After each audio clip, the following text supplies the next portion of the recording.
Good evening and welcome to the Year 10 Parents Information Evening. The aim is to take you through how best to support your child through Year 10 and into Year 11. This evening you'll hear from myself, Mr. Gosling, Head of Year 10, Mr. Daly, the Assistant Principal, Mr. Slack, the Head of English, Mrs. Sargent, Head of Maths, and Dr. Flower, the Head of Science. We hope you find this informative. This illustration is one that our students may be familiar with. It's something that we show them on a fairly regular basis because it shows quite visually that actually a lot of what makes us successful in life goes unseen, and it's a dedication, it's the routines and habits that we can create in our own time that actually leads us hopefully to success later down the line and sort of peaking towards our GCSE exams. It's also a really nice illustration of the fact that actually failure and sacrifice and disappointment aren't necessarily bad things as long as we learn from them and react in the right way.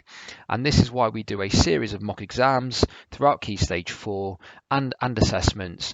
We're not expecting our students to get 100% marks all the time. In fact, if they did that, it would be quite worrying. We actually learn from our failures. We actually learn from the things that didn't go particularly well to enable us to have a greater chance of success moving towards our exams in Year 11. And we hope that our students see it like this as well. But it's also that sort of key message that teachers and parents are really driving home to the young people, that actually failure isn't necessarily a bad thing. It's about how we adapt and how we learn from those failures that hopefully will enable them to have a great chance of success moving towards Year 11. At home, it's really important that you can offer a few things to your young person. Somewhere to study at home is a really important thing. Somewhere away from distractions, and that might be mobile phones, which we know are can be a very big distraction.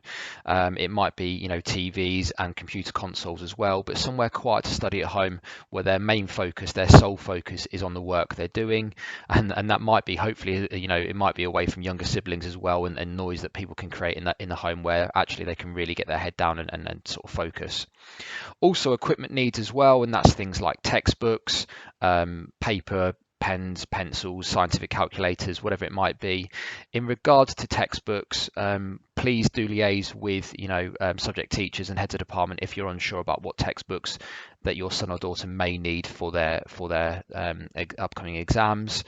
And we're going to talk about this in a bit more detail, we also urge you to have a vested interest in an organisational chart, a study revision timetable, and we're going to talk a little bit more in detail about that as we go through.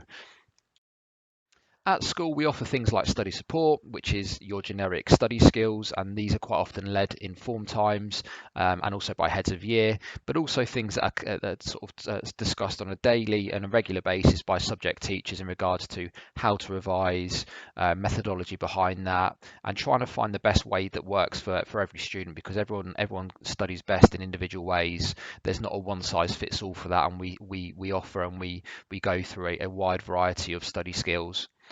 Also, we offer subject revision sessions. Obviously, these are a little bit affected at the moment by the COVID situation, but hopefully as we go through and things become a little bit more normal in regular life, we can offer a wider variety and a more regular a variety of subject revision sessions, and we will send these out by parent mail, and we will obviously let it be known to the students as we go through in regards to what we can offer at lunchtimes and after school in regards to putting on extra sessions for the students. And we obviously offer subject support, which is what's coming through in lessons from subject teachers all the time in regards to those specific things around individual subjects and lessons, and what in particular that students need for those subjects to enable them to be successful. Once again, these things are quite often shared via parent mail as well. This is an example of a subject revision timetable. So we ask you to take a vested interest in this. Obviously, these can be found on a simple search engine search, but please, they don't take much to design. If you've got access to a computer at home, and students, if they don't have access at home, they can use the school computers if needs be as well to design a study timetable. What we do suggest is that it's really important that the students start now. They start at at this stage in year 10, and they're not leaving it until 4 or 5 weeks before their exams begin in year 11. If they can get into these good habits now at this stage in year 10, it's going to really enhance their prospects and their chances of being successful as we move through into year 11. What we suggest is that we see students working 6 days a week, and certainly with a rest day built in, possibly one of the weekend rest days. And if they are doing things like playing sport outside of school, or music, or drama, or whatever it might be, that obviously those things are built into this as well. And actually, we've got that real work-life balance going on. It can't be all work and no play, and that's really, really important. We also suggest that it's between 1 and 3 hours weeknights, and around that time at weekends as well. It might be closer to the hour mark during the week, and obviously closer to the 3 hour mark at weekends. And that students are working for 20-minute chunks at a time. It's been proven through research that actually these small chunks enable students to learn, to take on more, and actually any more than a 20-minute chunk, actually people's attention span doesn't allow for that information to seep in and really become ingrained. What the students are studying is probably the one of the most important things to reiterate here as well. It's really important that students are studying the correct things, the right things, and that they're not going off on tangents and studying random, things that actually aren't going to enhance their chances of success in year 11. Obviously, the subject teachers are talking to students about this on a regular basis, but please feel free to contact subject teachers, heads of department, if you're unsure of what your son or daughter should be studying at home. It's really important that, like we said about the diagram at the start of this presentation, that students are learning their areas of weakness and really focusing on their areas of weakness in regards to that being, one of the main focuses of what they're studying, and not just going through the things they're already strong on. So it's really important that students are adapting, they're learning, and they're figuring out what are their areas of weakness, and actually pinpointing specific areas within a subject in regards to what they can study, and really narrowing it down and focusing on those areas as a priority. Please urge your son or daughter, if they're not sure about what to study in any given subject, to talk to their teacher, who should be able to guide them in the right direction. And then once again, if you're not sure, if you're not getting the level of feedback that you desire from your son or daughter, please feel free to drop us an email at school as well, and obviously we can point in the right direction. That's great. I'm going to hand over to Mr. Domini now, who's going to talk a little bit more in regards to what we can do at school and what you can do at home to support your son or daughter. Thanks for your time. Take care. I'm going to talk you through this slide, which is about preparing your child to perform at their best and to maximise their potential. We're asking you to support your child in staying calm, feeling good, and being effective in their studies outside of the classroom. So, how can you help your child to prepare them to perform at their best? The first one is modelling the behaviour you expect of them. Be a good role model for them. All the things we're going to talk through here are things that you obviously do in your life, and it's good to model those and show how they are effective to your child. Help them to set goals and make sure the goals are realistic for them. It's no point us thinking that we can have our child study for 5 hours every day without fail, unless we're giving them the support structures and processes in place to be able to do that. Keep them active. What we mean by that is that try and find some sort of exercise that they can do regularly, because we know that when the blood pumps around the body and feeds the brain, our brains are in a much better place. So they feel better about themselves and they feel better about the work they're doing. Healthy meals and healthy eating are really important. Every child should be eating 3 meals a day. Breakfast, lunch and dinner should all be healthy meals, feeding their bodies and their minds. Amongst all this work that they're doing, it is important for them to have times where they socialise and spend time with their friends and take time out of all the work to enjoy themselves. I think one of the key ones here for me is establishing great sleep patterns. Teenagers often need more sleep than adults. So making sure that they're getting the sleep they need so that their bodies can recover ready for the next day is so important. And thinking about things like not having devices around them for periods of the day where they won't engage with TikTok or social media, so that they can unplug and not be completely focused on their phones or their TV screens or the computer screens for a little while is really important. Helping them to stay cool and calm and collected in the situation. There's a lot of pressure comes on within year 10 mock exams, and it's good for them to be able to take a step back and breathe deeply and keep calm about the exams that they're going to go through. The biggest one of all is to help them to believe in themselves, believe that they can achieve, believe that they can achieve the goals that they have set and you have set with each other. And the last thing, as a parent, and I'm sure I don't need to say this, you just need to support them in every way you can. Thank you. Welcome to the maths presentation for Key Stage 4. My name is Mrs Sargent. I am the head of maths here at St Ivo.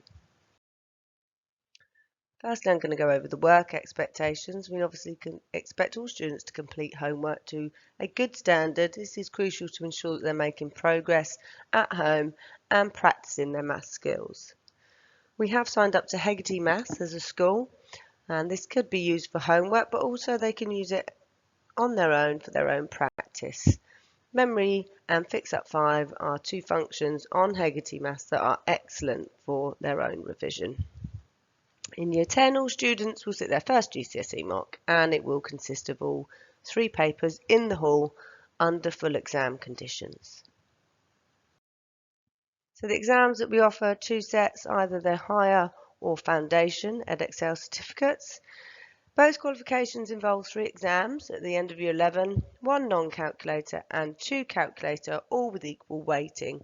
This basically means that they'll all be added up and totalled, and then you will achieve your grade from this total. Our expected distributions is that 40% of our year will be doing higher and 60% doing the foundation on the 9 to 1 exam. So the foundation paper, it has a very heavy emphasis on number and functional skills that are needed for adult life. Possible grades achieved from the foundation course are 1 to 5. So a little bit in brackets there, the 5 being an old grade C, high grade C and low B. So it is slightly more difficult than it used to be. And then there is an increase in breadth and depth of study in this current GCSE than there was before. And some content has moved down from the higher tier, hence the low B being included. And then the higher certificate, this has a more heavy emphasis on algebra and application of mathematics, and the possible grades here on offer are between a 9 down to a 4. And there has been a significant percentage of A-level maths that has dropped down into this higher GCSE course, giving a very good overlap for those students that are going to be moving into A-level mathematics. So how can you help? So a little maths every day really does help. So encourage your child to practice the skill every day, times tables, long multiplication, addition and subtraction. Those core skills really are important, even up to those grade 9 students. Every single student, we need to be practicing those core skills. Talk about time with them, getting to read timetables for bus routes or trains. I know lots of us Google it now, but it's still written down on paper in maths exams. They need to be able to read off timetables. Maybe ask them to measure some ingredients when you're doing cooking at home. Discuss the metric measures, weighing them out, making maths fun. And then revise with flashcards the formulas that they need to remember. And please remember, maths is fun. It is okay to enjoy maths. It's okay to like maths. Just like it is okay to like reading. Lots of us read at home, but we don't do maths for fun. Well, I do, but most of us don't do maths for fun. So just please remember to remind them it is okay to like maths. And then obviously there's help available online. Corbett Maths is an excellent website, and as is Maths Made Easy. And then below there you can see the Hegarty login and my email in case you needed to contact me. Hi there, My name's Dr. Flower. I'm the Head of Science here at St Ivo Academy, and I'm just going to talk to you for a few moments about the science course at GCSE and some of the help that's available to you to help over the course of the next coming year or two. So we study the Edexcel specification, and we either offer combined science or separate sciences. And if you chose triple science as an option last year, you do separate sciences and you have 15 lessons a fortnight. Or if you didn't choose it as an option, you do the combined science, you'll have 10 lessons a fortnight. Either way, you're going to do 6 exam papers, 2 in biology, 2 in chemistry, 2 in physics. The ones for the separate sciences are just a bit longer. The last thing that's available is either higher or foundation papers, and your teacher will probably have a conversation with you at some point about this. We don't normally make the final decision until the end of year 11, although generally if you're in sets 4 or 5, we'll probably have you on the foundation paper, and generally if you're doing triple or in set 1, you'll be on the higher paper. The difference between the two papers is on the higher paper, you can't get below a grade 4. So if your score is low enough that you would be below a grade 4, you will go straight to getting a U. On the foundation paper, you can't get above a grade 5. So if your score is above the top of the level for grade 5, you can't go any higher. So that's why it's quite important we work out the right paper for you so that you don't end up with a U when you should really be able to get a grade, or you're limited to a 5 when you could go much further. The last piece of information that's on the screen in front of you is the logo for 23 Equations. It's an app available in the App Store on both Android and iPhone, and it teaches you all the equations you need for physics. The reason it's on this slide is because when you first load it, it will ask you which exam board you are doing, which course you're doing, either combined or separate sciences, and whether you're doing higher or foundation. So all the information is on the screen to help remind you. How else can you get help? Well, the obvious one, and I hope the one you would do first, is to speak to your teacher. We're really happy to help you if you come and ask us any questions.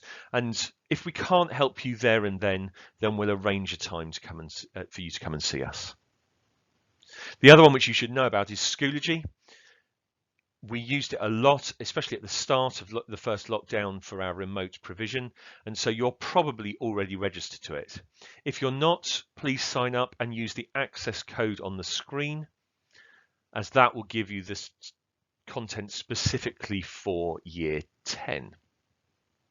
On there, what you will find is copies of essentially all the lessons we teach. So if for any reason you are missing, or one of your teachers is missing, or you just didn't understand something and you want to go over it again, you will find a lesson on there, and it might include some questions, some links to relevant YouTube clips. It might link you to the right part of Oak National Academy. Either way, it will have lots of information that will help you out. Another website you should be familiar with is Educake. You've probably used it in geography lower down the school and in science. We use it to set homeworks and also for revision. And we can set you tests, but you can set yourselves tests if there's something you're not sure about. And in fact, once you've done a few tests, Educate's really good at suggesting tests and questions for you to do. If it thinks there's areas that you're not so strong on, it will help you with them. They're short questions, they test knowledge, and if you get them wrong, it will guide you towards the correct answer. So really helpful way of revising. But they only revise the knowledge. So actually, the best thing available for you is the workbooks. These are available from the Business Centre, and they are much more like real exam practice. The questions in them are more like exam questions, and they cover all of the content of the course. They're available for the separate sciences, that's the 3 at the bottom left of the screen, GCSE biology, chemistry and physics, or for combined science. For combined science, they're available both as higher and foundation. Speak to your teacher if you're not sure which one you should get. If there's any part of the workbook that you're doing and you think, I don't really know how to answer this question, then you should probably buy yourself the matching revision guide, because the pages cross-reference to each other. And so you can pick up the matching page in the revision guide and the answer to the exam question is probably on there somewhere. The revision guides are also just a really useful reference source. If there's something you're not sure about, again, you can go and read it. But don't think that reading them counts as revision. Sitting and reading a page of a revision guide is not revision. Okay, you need to be answering questions, and we'll talk to you about effective revision techniques and better ways of using revision guides and in particular workbooks to help you revise. So on the screen, just a reminder of my contact details. I hope you found that really useful. If there are any other questions, please do just get in touch. Thank you very much. Hello everybody and welcome to the English part of the Year 10 Information Evening. I'm Mr. Slack, Head of English. So over the years we've tried to streamline our curriculum so that all students are collaborative in their curriculum and to make sure that acceleration and progress is being made throughout the unit. We'll start with English language. We have 2 English language papers. Part 1 is the reading comprehension and part 2 is always some form of creative or transactional writing. In paper 1 and paper 2, the reading questions never change. Questions 1, 2, 3 and 4 will all stay the same, which allows us really to delve into these questions and to make sure that students are aware of what is being asked for them for each question. For the second part of the paper, both writing tasks are worth 50% and we spend around 45 minutes on each question. So in paper 1, question 5, you'll always be given a description of a picture or you can tell a narrative story. It's worthwhile having a look over some pictures, even from Google Images, and just timing yourself for 45 minutes and writing down a description around the picture. Paper 2 is the transactional writing for question 5 after the comprehension questions. Now, these transactional writings are usually non-fiction, so they could be in the form of a letter, they could be in form of a blog, they could be in form of an article. But either way, it's always non-fiction, and typically it's things around education or around the world itself. So it could be, what are your views on recycling? How can your school improve recycling? And again, what students have to do with that is they have to take all of the ideas that they have and put them into a formal piece of writing. Both question 5s are worth 50% of that paper. So we really try to hone in on the creative writing aspect and the non-fiction writing aspect as they carry so much weight. So here's the breakdown, as I said before. The 50% is reading comprehension, and we practice a lot of that in class. We do it within a lot of literature assignments as well. The skills are very transferable across language and literature. And then the other 50% are the writing skills. And again, we can practice that in class. We can practice it at home and online. We have resources such as GCSE Pod, revision books, YouTube, intervention classes, as well as Schoology that you can find on your printout. It's a really good source to make sure that you're revising all the way through. You can get them on your apps, you can get them on your phone.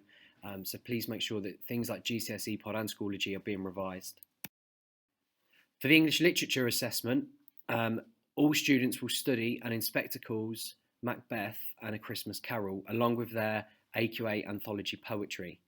So all students in the year will study these texts, and that way students will be able to make sure that everything is being learnt, but also they can talk to each other about these texts. They can make sure that all of their revision materials are being shared to again enhance and accelerate progress. So for the upcoming year, Year 10s will be studying these units. We start with Inspector Calls and then go on to A Christmas Carol. We will look at AQA anthology poetry throughout Years 10s and 11s, and usually we hit Macbeth around about the start of Year 11 time, because Shakespeare is obviously quite difficult. It is the most difficult unit. So what we try to do is we wait until Year 11, where students are a little bit more developed in their literature analysis skills. And then we obviously have AQA English Language Paper 1 and Paper 2. So this is how the literature is broken down. Obviously, following the current events of coronavirus, some of these papers have been changed for current Year 11s, but for current Year 10s, this is what the proposed plan is.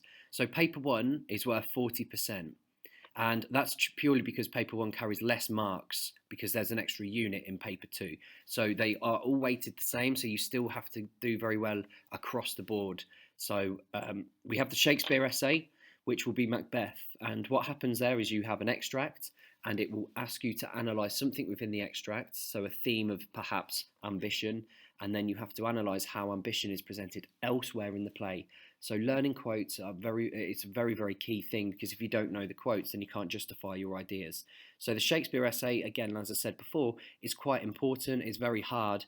So again, it's just that contextual knowledge. It's making sure that we can analyse language.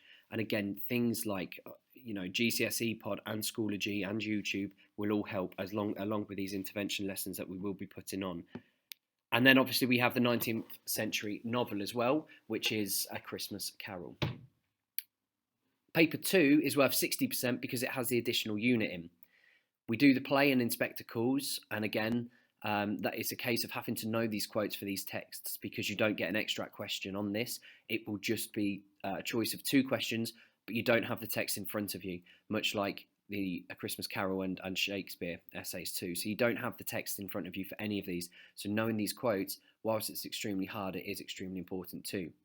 And then you have your AQA anthology, where you will be given a poem, but then you have to compare that poem to a different one from your memory again. So again, quite a difficult task. There are 15 poems that we will look at, we will analyse. So again, a lot of it is sort of to do with memory, and it's to do with recollection. But again, throughout these 2 years, we will be hopefully, progressing students into doing this.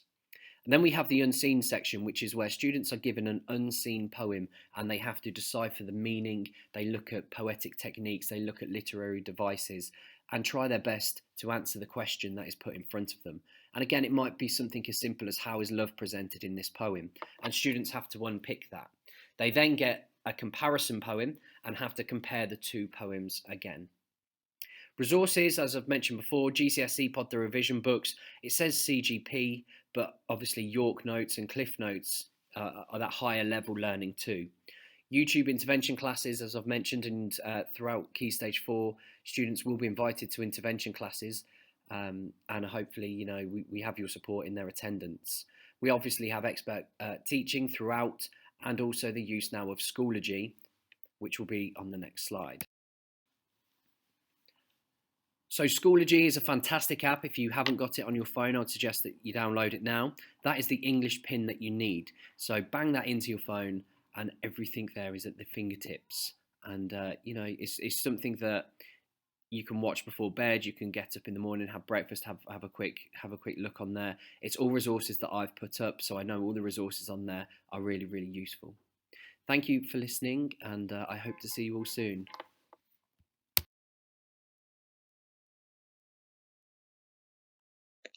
Thank you very much for listening this evening. I hope you found the presentation informative. Do remember that if you have any questions, please contact the relevant heads of department or myself, the head of year. Thank you for your time and have a good evening.